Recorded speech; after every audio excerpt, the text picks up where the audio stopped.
Ilang taon ka na? 17. 17. Ikaw, ilang taon? 16. 16. Magkaklase kayo? Okay, ikaw. Kung kayo ay pinanganak 10 taon na ang nakalipas, ilang taon na kayo ngayon? 6.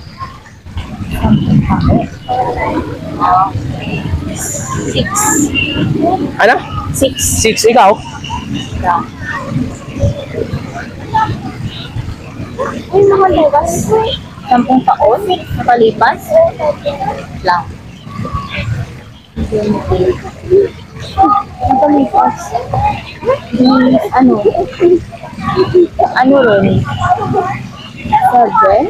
Ano na? 7? 7, ikaw 6. Okay. Ay mga idol, ang sagot nila 7. Wrong. 6, hindi rin 6. Okay. 10 taong nakalipas. Okay. Comment nyo dyan yung tamang sagot.